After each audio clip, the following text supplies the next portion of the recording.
Good evening and welcome to Tucker Carlson Tonight. This is the 10th day in a row that we have devoted a large portion of this show to Brett Kavanaugh's Supreme Court nomination. We've done that because this story matters, and not simply because the Supreme Court itself matters. The way Kavanaugh has been treated by Democrats in the Senate, as well as by the media and the left-wing interest groups who obediently do their bidding in concert, gets to the most basic questions about what kind of country we want to live in. Does every American deserve due process? Are the accused presumed innocent rather than guilty? Does fairness still matter in this country? Well, to all of those, we'd answer yes. The left argues no. To them, acquiring power justifies anything. That's the real debate here. We thought you should know that. And now to the day's developments, and there are many. After yesterday's hearings, it seemed that this debate must be drawing to a close. It's hard to imagine watching what Brett Kavanaugh said to the Senate yesterday without feeling profound sympathy. This is a deeply sincere man who believes that his family has been destroyed by false and unsupported allegations. Many wept as they watched him speak. Democrats remained unmoved. Some argued that Kavanaugh's anguish was itself evidence that he is a monster, as if only a sex criminal would recoil at being called a sex criminal.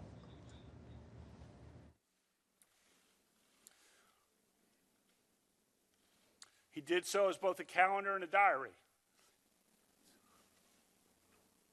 He's a very organized guy, to put it mildly. Well, that was the wrong soundbite, but you get the point. Barbara Boxer explained today that his anger on stage made her think he was capable of violence. Would you be angry if they said that about you? But no matter what they say, Democrats don't mean any of this personally. They don't hate Kavanaugh or his family. They don't seek to destroy either one. They're just irrelevant. Democrats just want to be in control. So yesterday, they immediately began stalling for time, and they did that by demanding a 7th FBI investigation into Brett Kavanaugh's life. The point was to run out the clock on his nomination. They continued that tactic today at 2 different hearings, and especially in the afternoon when the Senate Judiciary Committee reconvened. Watch this. I cannot sit here. I cannot participate in what I know history is going to look back as a dark moment again, in the same way we look back at the Anita Hill, Clarence Thomas trials. I cannot participate in that. To again relegate ourselves to what I believe is a dark, dark element of our society. So with that, sir, I will leave. Well, that was New Jersey Senator Cory Booker, a man so oily he qualifies as an alternative fuel. Almost nobody who knows Booker takes him seriously, but today he found an ally, surprisingly, among Republicans. That was Jeff Flake of Arizona. Flake had declared that he would be voting for Kavanaugh's nomination. Then he was confronted by a mob of screaming protesters, the youth wing of the Democratic Party. Watch. You are allowing someone who is unwilling to take responsibility for his own actions to sit in the higher court of the country and to have the role of repairing the harm that has been done in this country to many people. No, thank you. What do you think? You have power. The truth. Ma'am, do you want to talk to his staff? No, I want to talk to him. Don't talk to me. What do you think? I understand, but tell me, I'm standing right here in front of you. What do you have? Do you think that he's telling the truth? Don't know. Wow. That man looks afraid and ashamed. You don't often hear senators or see senators look like that. This kind of thing's been happening a lot in Washington. It happened to Ted Cruz. When he found himself surrounded by red guards like these at dinner, he left the restaurant. Jeff Flake crumbled. Flake announced that he would not approve Kavanaugh's nomination without additional FBI investigation. Democrats cheered his change of heart. Quote, I applaud Senator Jeff Flake's decision to rise above the partisan circus on display during this entire process, harumphed West Virginia Senator Joe Manchin. Of course, in Washington, when they congratulate you on leaving the partisan circus, chances are you are now the ringmaster of the partisan circus. And of course, Jeff Flake is exactly that. So what does this mean going forward? Well, factually, it doesn't mean a lot. The FBI does not want this case. There is nothing to investigate here, and they have said that pretty definitively already. Weeks ago, Dianne Feinstein sent them Christine Ford's original letter, and that was their response. This is not a federal criminal investigation. It cannot be. No federal crime has been alleged. Only police in Maryland can conduct an investigation into this, and they're not because, strangely, Christine Ford has never filed charges against Brett Kavanaugh in the jurisdiction where she says this took place.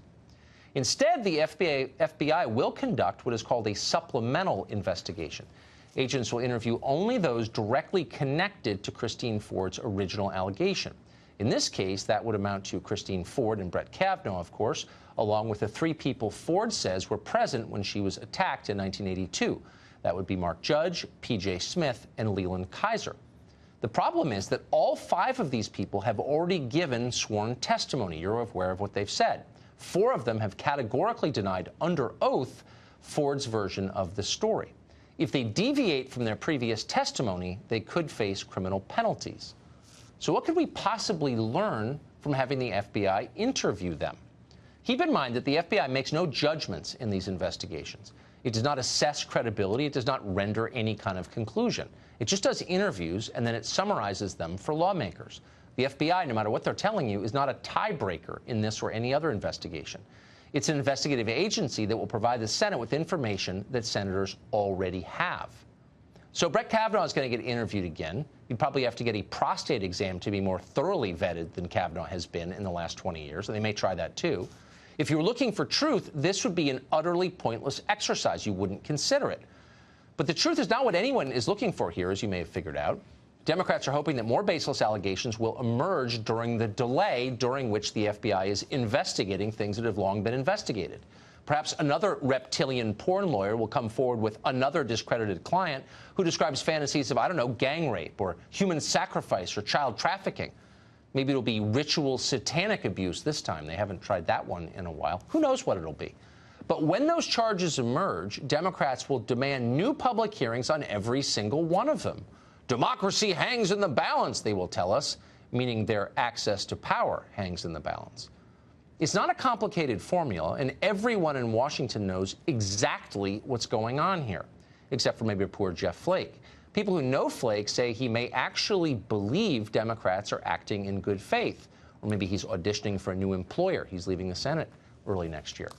Either way, you'd have to be an idiot to think that caving to this demand will induce Democrats to call off their smear campaign against Brett Kavanaugh and his family. They won't. They'll accelerate it.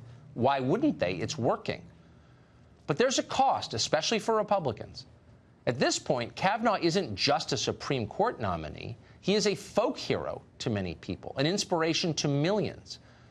People who've spent the last 2 years being browbeaten and bullied by their moral inferiors were buoyed by what he said yesterday. These are people who've been told they are worthless and bigoted. They've been unfairly maligned because they are in the way of other people gaining power. They've been commanded to shut up and obey. Kavanaugh stood up for those people yesterday. He raised a middle finger to their tormentors, and they love him for it. Kavanaugh is far more popular with Republican voters tonight than any single Republican senator. And he's incalculably more popular than the Senate as a whole. Kavanaugh probably wouldn't describe it this way, but he now has a constituency, a powerful one, and they will long remember whether or not Republicans defend him in his moment of need.